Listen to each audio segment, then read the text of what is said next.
Hey guys, how's it going? Connor here today at Etrailer.com. We're going to be taking a look at and showing you how to install the CURT Trailer Hitch receiver here for our 2020 Jeep Wrangler. So this is what our trailer hitch is going to look like installed on our vehicle. As you can see here, it has sort of a hidden design, meaning we're not going to see any sort of bulky cross tube hanging below the rear bumper. So if we take a closer look at the actual trailer hitch receiver portion, you'll see it's relatively flush with our rear bumper here, so we're not going to have to worry about banging our shins on it while we're walking by and getting stuff in and out of the hatch of our vehicle. It also has a nice shiny black powder coated finish, which is going to help protect it from rust and corrosion. So with this trailer hitch on our Wrangler, it's going to allow us to do a multitude of different things. If we want to hit the trails, we could easily attach a bike rack, or if we want to free up some space inside the vehicle, we can attach a cargo carrier as well. It's going to have a Class 3 rating with a 2-inch receiver tube opening, giving us plenty of options to choose from. We can also use our trailer hitch for towing a trailer, which many Jeep owners do. If we're going to be doing this particular hitch here is going to provide us with a 3,500 pound gross trailer weight rating, which is the amount we can pull outward on a receiver tube. It's also going to have a 350 pound tongue weight rating, which is going to be the downward force on the receiver tube. So keep in mind, if we are towing a trailer, it'd be a good idea to go ahead and use a weight distribution system. We have plenty of these options here at Etrailer that you can go ahead and take a look at. If we do choose to use one of these systems, the capacity of our trailer hitch is actually going to increase to 4,000 pounds and 400 pounds respectively. So please keep in mind that the trailer hitch and the vehicle are actually tested separately of one another in regards to weight capacities. So one of them may be lower. If that's the case, we'd want to abide by that lowest rated component.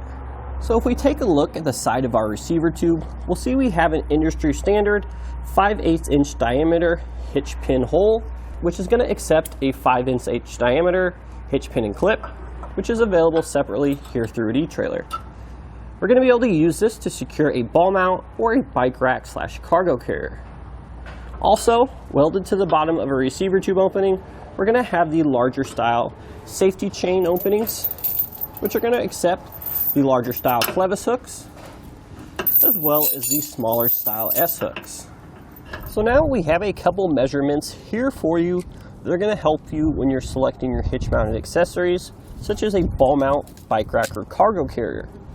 The first measurement we have here is the distance from the ground to the top inside edge of our receiver tube opening. That's going to be about 18¼ inches.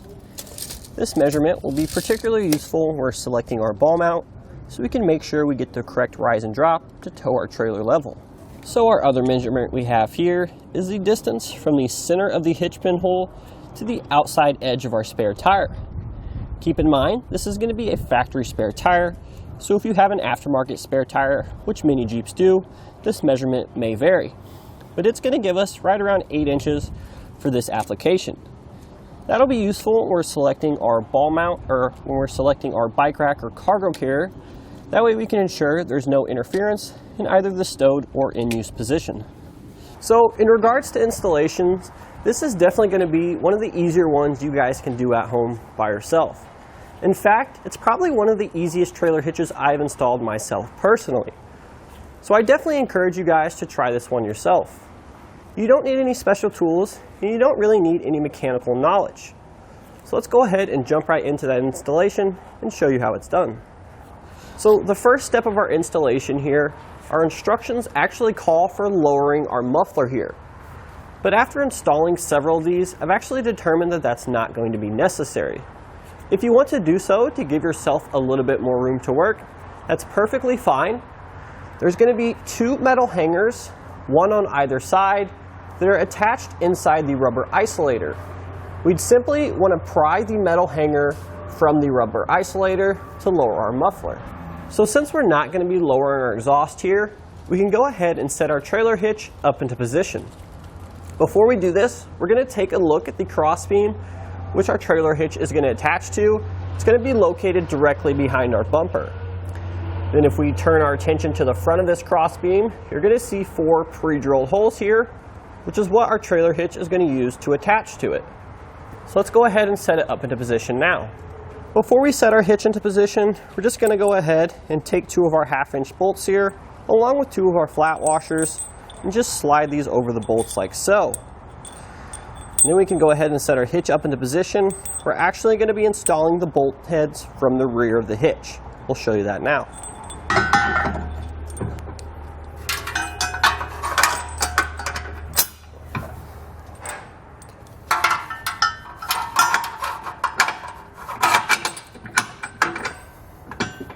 So if you notice, some of the bolts might not slide completely through the cross tube here, but all we need to do is just slightly turn them by hand and they should thread through the hole completely, allowing it to come out the other side of the cross tube in our trailer hitch. Once we have those 2 bolts in, we'll go ahead and repeat this process on the 2 outer bolts. So now we'll go ahead and take our flange nuts here. You can see we have the serrated side on the back. We'll go ahead, just slide that over our bolts and thread them into place.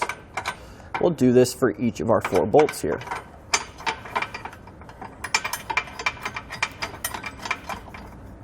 So another nice thing about the serrations on these flan nuts is once we get the bolt started, we don't have to hold this with a wrench. It should hold itself in place while we torque everything down. So now that we have all of our nuts installed, we'll go ahead and torque down each of our 4 fasteners here to the amount supplied in our instructions.